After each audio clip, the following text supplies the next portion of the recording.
Assalamualaikum warahmatullahi wabarakatuh. Perkenalkan, nama saya Ezra Rewela Dumasari Simanjuntak dari kelas 3D Akuntansi Manajemen nomor absen 10. Yang terhormat Ibu Widi selaku dosen mata kuliah Akuntansi Perpajakan dan juga teman-teman sekalian. Di sini saya akan mempresentasikan tentang PMK 81 tahun 2024, bagian ketiga tentang tata cara pendaftaran, pelaporan, pendataan objek pajak bumi dan bangunan. Dan di sini saya mendapatkan bagian untuk menjelaskan pada pasal 71 hingga pasal 82. Yang pertama, saya akan menjelaskan tentang pasal 71.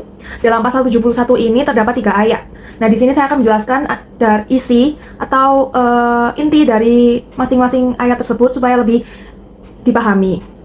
Untuk ayat yang pertama itu tentang kewajiban pendaftaran. Nah, setiap wajib pajak yang memenuhi syarat subjektif harus mendaftarkan objek pajaknya di kantor pelayanan pajak atau KPP tempat dia terdaftar. Nah, pendaftaran ini dilakukan dalam waktu paling lambat 1 bulan setelah terpenuhinya syarat-syarat tersebut, sesuai dengan peraturan BPB. Untuk ayat yang kedua ini berisi tentang dokumen objek pajak. Nah, syarat subjektif terpenuhi itu saat ada dokumen resmi terkait jenis sektor objek pajak tertentu. Di sini dijelaskan terdapat beberapa sektor. Yang pertama itu ada sektor perkebunan, yang kedua itu sektor kehutanan, yang ketiga itu sektor minyak gas dan bumi. Selanjutnya ada sektor energi dan sumber daya mineral pengusahaan panas bumi. Selanjutnya ada sektor pertambangan mineral dan batu bara, dan yang terakhir ada sektor perikanan. Untuk ayat yang ketiga ini menjelaskan tentang surat keterangan terdaftar. Nah, setelah pendaftaran dilakukan, wajib pajak itu akan menerima surat keterangan terdaftar objek pajak dari BPB. Nah, surat ini berisi tentang identitas objek pajak, termasuk nomor objek pajak atau NOP yang menjadi kode unik untuk setiap objek pajak. Nah, kesimpulan dari pasal 71 di sini itu, pasal ini tuh memastikan bahwa setiap wajib pajak yang memiliki objek pajak seperti tanah, bangunan, atau aset di sektor tertentu itu terdaftar secara resmi dan terdokumentasi. Nah, hal ini tuh bertujuan agar pengelolaan pajak itu lebih terorganisir dan juga transparan. Selanjutnya adalah pasal 72. Inti dari pasal 72 ini itu isinya tuh memberikan penjelasan lebih lanjut tentang proses pendaftaran wajib pajak yang diatur dalam pasal 71 dengan mengajukan permohonan yang dilaksanakan sesuai dengan ketentuan pelaksanaan hak dan pemenuhan kewajiban perpajakan. Selanjutnya adalah pasal 73. Isi dari pasal 73 di sini itu memberikan penjelasan lebih rinci mengenai dokumen pendukung yang wajib disertakan dalam permohonan pendaftaran objek pajak yang sebagaimana diatur dalam pasal 72 tadi. Dalam pasal 73 ini itu terdapat 2 ayat. Ayat yang pertama itu berisikan tentang kewajiban melampirkan dokumen. Dalam setiap permohonan pendaftaran objek pajak itu untuk mendapatkan surat keterangan terdaftar objek pajak bumi dan bangunan atau PBB, wajib pajak itu harus melampirkan dokumen pendukung yang berkaitan dengan objek pajaknya. Untuk ayat kedua ini berisikan tentang jenis dokumen pendukungnya. Di sini tuh banyak sekali sektor-sektor yang sudah disebutkan seperti di pasal 71 tadi. Nah, ini saya mengambil contoh pada sektor perkebunan di poin A. Itu melampirkan dokumen izin usaha perkebunan yang diterbitkan oleh pemerintah daerah atau melalui sistem online single submissions atau OSS, dan dokumen hak guna usaha dari Kementerian Bidang Pertanahan. Selanjutnya adalah pasal 74. Dalam pasal 74 di sini itu menjelaskan proses administrasi yang dilakukan oleh Kepala Kantor Pelayanan Pajak setelah wajib pajak itu mengajukan permohonan pendaftaran objek pajak. Nah, pasal ini tuh menyoroti langkah-langkah verifikasi, keputusan yang diambil, serta batas waktu penyelesaiannya.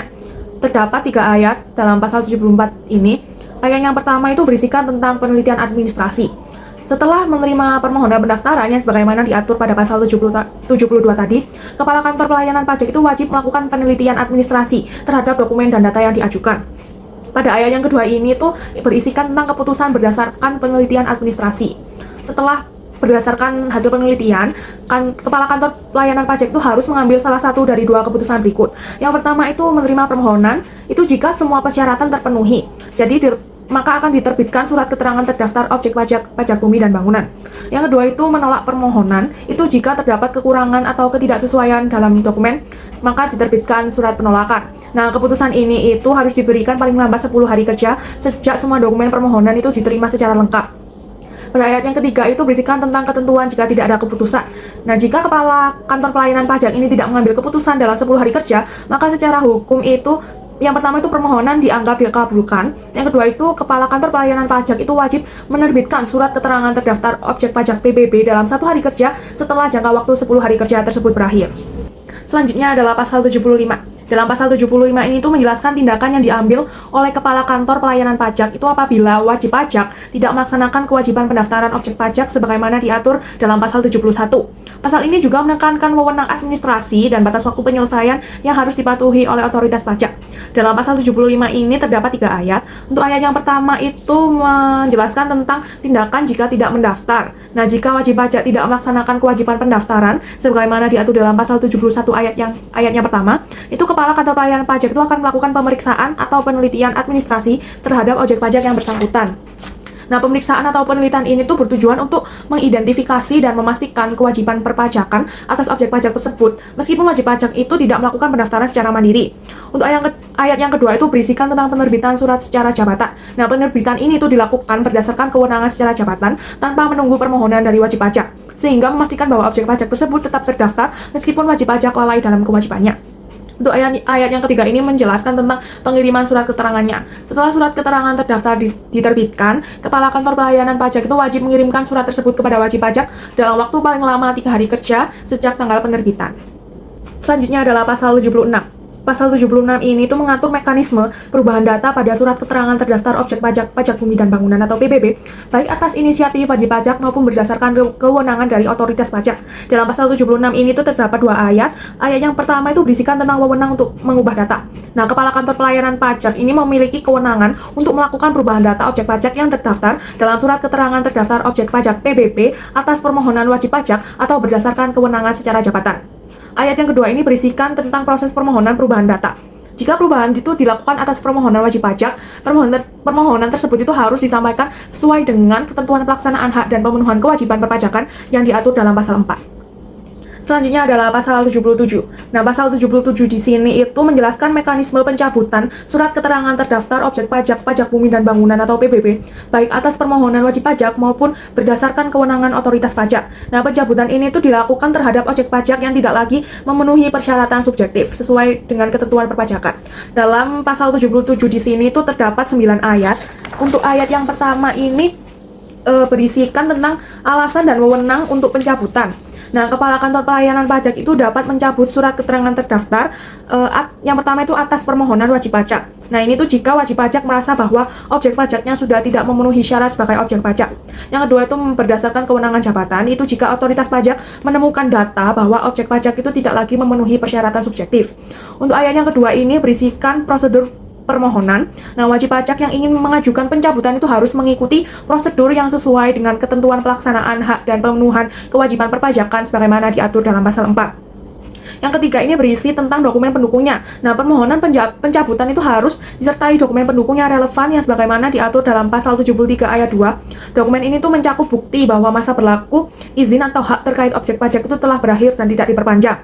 Untuk ayat yang keempat ini isinya tentang pencabutan secara jabatan. Nah, jika pencabutan ini dilakukan atas kewenangan Kepala Kantor Pelayanan Pajak, hal ini itu didasarkan pada yang pertama itu data dan informasi perpajakan yang dimiliki atau diperoleh Direktorat Jenderal Pajak. Yang kedua ini proses ini tuh tidak memerlukan permohonan dari wajib pajak. Nah, ayat yang kelima ini berisikan tentang proses pemeriksaan, baik permohonan dari wajib pajak maupun pencabutan secara jabatan itu harus melalui pemeriksaan atau penelitian administrasi untuk memastikan bahwa objek pajak itu memang tidak memenuhi persyaratan secara subjektif. Nah, untuk ayat yang ke-6 ini tuh berisikan tentang keputusan pencabutan. Nah, berdasarkan hasil pemeriksaan atau penelitian, Kepala Kantor Pelayanan Pajak ini akan mengambil keputusan itu. Yang pertama itu menerima permohonan itu dengan menerbitkan surat keputusan pencabutan surat keterangan terdaftar objek pajak PBB. Yang kedua itu bisa menolak permohonan itu dengan menerbitkan surat penolakan pencabutan. Nah, ayat yang ketujuh ini berisi tentang batas waktu keputusannya. Nah, keputusan mengenai pencabutan itu harus diterbitkan paling lama 6 bulan sejak permohonan wajib pajak diterima secara lengkap. Ayat yang ke-8 ini berisikan tentang permohonan dianggap dikabulkan. Itu jika Kepala Kantor Pelayanan Pajak itu tidak menerbitkan keputusan dalam waktu 6 bulan itu, maka permohonan wajib pajak dianggap dikabulkan secara otomatis. Ayat yang terakhir yaitu ayat 9 itu berisikan tentang penerbitan surat keputusan. Setelah permohonan dianggap dikabulkan secara otomatis, itu karena batas waktu yang terlampaui, Kepala Kantor Pelayanan Pajak itu wajib menerbitkan surat keputusan pencabutan dalam waktu 1 bulan. Selanjutnya adalah pasal 78. Nah, pasal 78 ini tuh mengatur kewenangan Direktur Jenderal Pajak itu untuk menerbitkan dokumen perpajakan terkait kewajiban pajak bumi dan bangunan (PBB) meskipun belum atau sudah dilakukan pendaftaran atau pencabutan surat keterangan terdaftar objek pajak PBB. Nah, pasal ini tuh memberikan fleksibilitas kepada otoritas pajak untuk memastikan kepatuhan wajib pajak terhadap kewajiban PBB. Dalam pasal 78 di sini itu terdapat 3 ayat. Ayat yang pertama itu berisikan tentang penerbitan surat sebelum ada surat keterangan terdaftar. Nah, Direktur Jenderal Pajak ini dapat menerbitkan dokumen seperti surat pemberitahuan pajak terutang atau SPPT, itu dokumen yang menginformasikan jumlah pajak terutangnya. Yang kedua itu surat ketetapan pajak atau SKP, itu dokumen yang menetapkan kewajiban pajak yang harus dibayar. Pada ayat yang kedua ini berisikan tentang penerbitan surat sebelum atau setelah pencabutan. Direktur Jenderal Pajak itu juga menerbitkan SPPT, SKP, dan atau surat tagihan pajak atau STP, itu dokumen yang menagih pajak terutang. Nah, penerbitan ini tuh dilakukan sebelum pencabutan surat keterangan terdaftar, itu jika ditemukan kewajiban PBB yang belum dipenuhi. Selanjutnya itu setelah pencabutan surat keterangan terdaftar, itu jika ditemukan data baru yang menunjukkan adanya kewajiban PBB yang belum dilunasi. Nah, ayat yang ketiga ini tuh berisi tentang batas waktu penerbitan surat. Nah, penerbitan SPPT, SKP, atau dokumen terkait itu hanya dapat dilakukan dalam jangka waktu maksimal 5 tahun setelah berakhirnya tahun pajak yang bersangkutan. Selanjutnya adalah pasal 79. Nah, pasal 79 ini tuh mengatur kewajiban pelaporan objek pajak bumi dan bangunan PBB oleh wajib pajak kepada Direktorat Jenderal Pajak dengan mekanisme pelaporan yang dilakukan setiap tahun dan batas waktu yang ditentukan. Nah, dalam pasal 79 ini terdapat 3 ayat. Yang ayat pertama itu berisikan tentang kewajiban pelaporan. Nah, wajib pajak itu wajib melaporkan objek pajak yang sudah terdaftar ke Direktorat Jenderal Pajak. Nah, pelaporan ini tuh dilakukan dengan menggunakan dokumen bernama Surat Pemberitahuan Objek Pajak atau SPOP yang disediakan oleh Direktorat Jenderal Pajak. Ayat yang kedua ini berisikan frekuensi pelaporan. Nah, pelaporan atas objek pajak ini dilakukan setiap tahun pajak, yaitu memastikan kewajiban PBB itu dilaporkan secara berkala. Nah, ayat yang ketiga ini berisikan tentang tanggal penyampaian surat pemberitahuan objek pajak. Nah, Direktorat Jenderal Pajak ini memberikan SPOP kepada wajib pajak itu sesuai dengan kategori sektor dan waktu pendaftaran objek pajak. Contohnya itu sektor perkebunan, pertambangan minyak dan gas bumi, serta pertambangan panas bumi itu dilakukan setiap tanggal 1 Februari tahun pajak saat PBB terutang.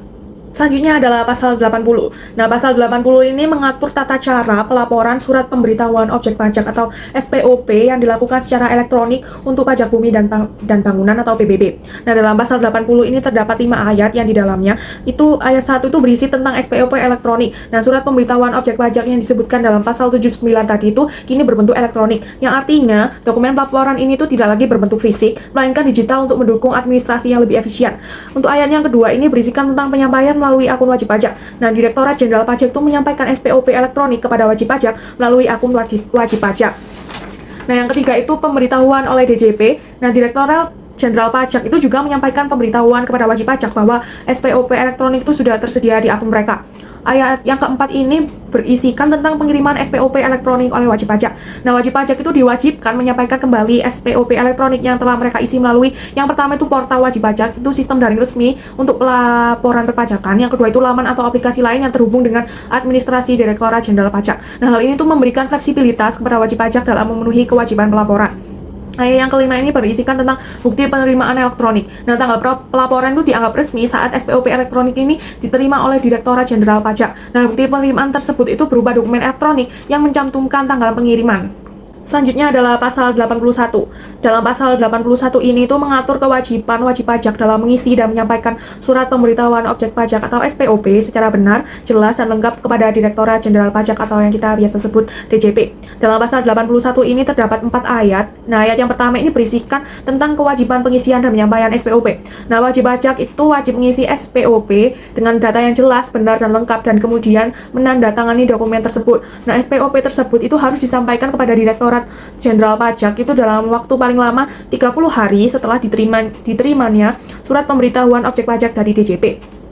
Ayat yang kedua itu SPOP itu harus jelas, artinya data yang dimasukkan dalam formulir SPOP ini tidak boleh ambigu atau mudah disalahartikan. Untuk ayat yang ketiga itu data yang dilaporkan dalam SPOP itu harus sesuai dengan keadaannya sebenarnya. Nah, semua informasi yang dimasukkan itu harus akurat, mencerminkan keadaan objek pajak yang sesungguhnya tanpa adanya kesalahan atau penyimpangan yang dapat merugikan kedua belah pihak, baik wajib pajak maupun negara. Yang terakhir itu SPOP itu harus diisi secara lengkap, yaitu memuat semua informasi yang diwajibkan untuk dilaporkan. Nah, selain itu SPOP itu juga harus dilengkapi dengan dokumen pendukung yang relevan untuk membuktikan data yang disampaikan seperti izin usaha, sertifikat tanah, atau dokumen yang lain yang dapat diperlukan untuk verifikasi objek pajak. Yang terakhir adalah pasal 82. Nah, pasal 82 ini tuh mengatur prosedur penundaan penyampaian surat pemberitahuan objek pajak atau yang kita sebut SPOP oleh wajib pajak. Nah, jika wajib pajak itu tidak dapat memenuhi kewajiban penyampaian dalam waktu 30 hari yang tercantum dalam pasal 81 ayat 1. Terdapat 3 ayat dalam pasal 82 ini. Ayat yang pertama itu berisikan tentang kemungkinan penundaan. Nah, jika wajib pajak itu tidak dapat memenuhi kewajiban untuk menyampaikan SPOP dalam 30 hari, itu mereka dapat mengajukan permohonan penundaan untuk menyampaikan SPOP. Ayat yang kedua ini berisikan tentang batas waktu pengajuan penundaan. Nah, permohonan penundaan ini harus disampaikan kepada Direktorat Jenderal Pajak itu sebelum batas waktu 30 hari ditentukan dalam pasal 81 ayat 1 berakhir. Nah, ayat yang ketiga ini berisikan tentang durasi penundaannya. Jika penundaan disetujui, penundaan penyampaian SPOP ini diberikan paling lama 7 hari setelah jangka waktu 30 hari yang ditetapkan dalam pasal 81 ayat 1 itu berakhir. Demikianlah presentasi yang sudah saya lakukan tentang PMK 81 tahun 2024 dari pasal 71 hingga pasal 82. Nah, terima kasih atas perhatiannya. Mohon maaf bila saya ada salah kata. Terima kasih. Wassalamualaikum warahmatullahi wabarakatuh.